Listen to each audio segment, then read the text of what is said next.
Mapagpalang araw sa inyo mga kaplastik. At dahil libre di ang inyong bida, bigla akong sinapian ng kasipagan. At dahil ako nga lang mag-isa at wala akong ginagawa, kaya naisipan ko na maglinis na lang.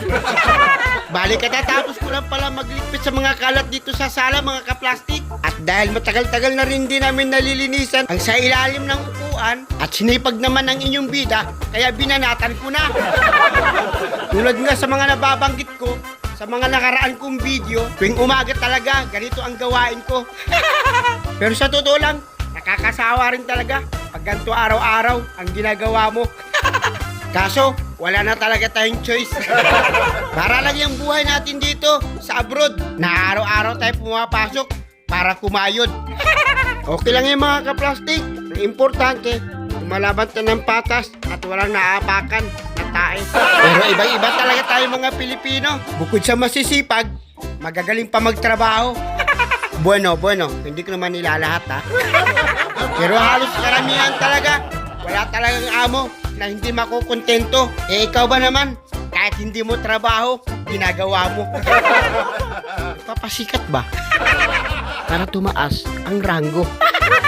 Pero sa totoo lang mga kaplastik, hindi rin talaga maiwasan kung sino pa yung iyong kababayan. Siya pa yung gagawa ng paraan para ikaw ay siraan.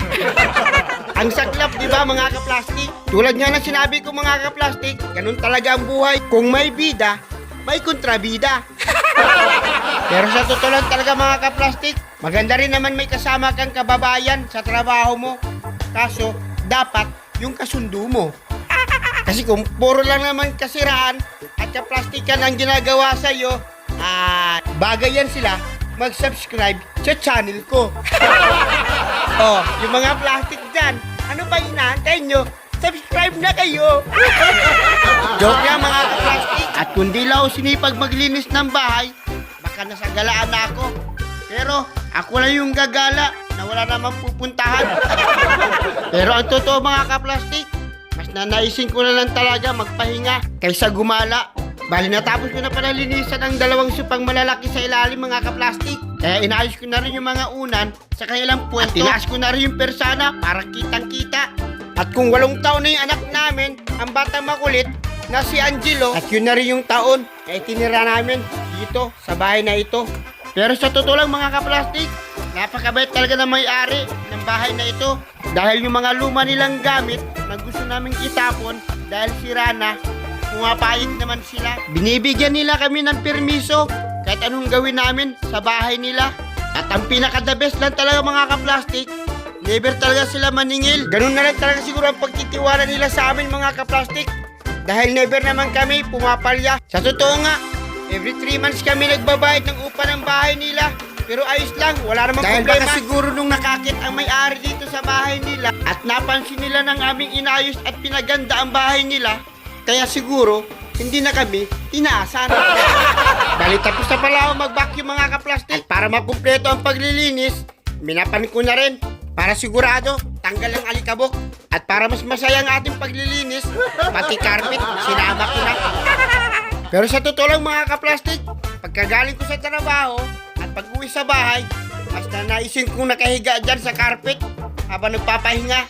Hindi ko talaga alam kung bakit, pero mas komportable kasi ako. Lalo na kung nakapatong sa likod ko ang batang makulit. At dahil sinipag nga ang inyong bida sa paglilinis, pati pasilyo, dinamay ko na. Bali tapos ko na pala binakyum yan mga kaplastik. Baka isipin nyo, minap ko diretso. At pagkatapos ko nga imap yun sa pasilyo, dumiretso na agad ako sa kusina mga kaplastik. May kunting hugasan lang naman. Basic na basic lang to para sa inyong bida. Wala ko tuloy naalaala ng Biyernes at Sabado. Isama mo na rin pati Linggo.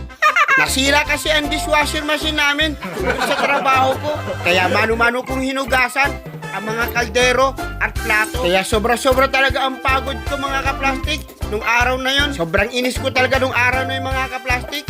At nagkataon pa nagka-problema ng Biyernes, Sabado at Domingo. Yan kasi yung mga araw na dagsaan ng mga tao mga kaplastik. Kaya grabe talaga. Halos miyak na ako sa pagod. Kaya tulad na sinabi ko, huwag tayong bibitaw. Ganun talaga ang buhay, di ba? Laban lang. At pagkatapos ko nga hugasan yung mga hugasan, Naban ko na rin yung mga pantrabaho ko mga kaplastik. Bali ako talagang gumagawa nito mga kaplastik. Pagdating sa mga damit kong pantrabaho at sa mga damit namin ginagamit pang araw-araw, si Mrs. na ang bahala niyan. One time kasi nung ako ang naglaba, pinaghalo-halo ko na yung dikolor at puti, kaya galit na galit siya.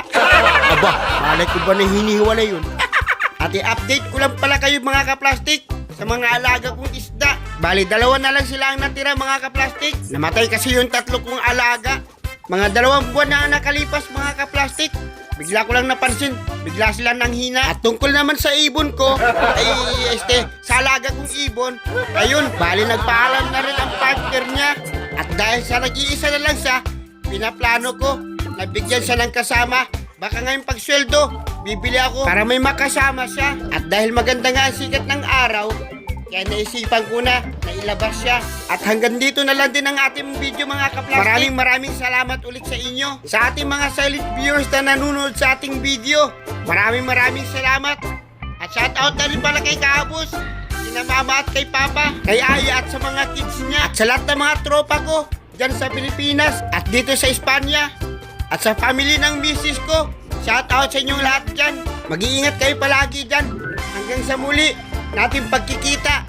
So paano mga kaplastik, hanggang dito na lang. Never say goodbye. Tomorrow is another day. Bira. Bye-bye. Wah!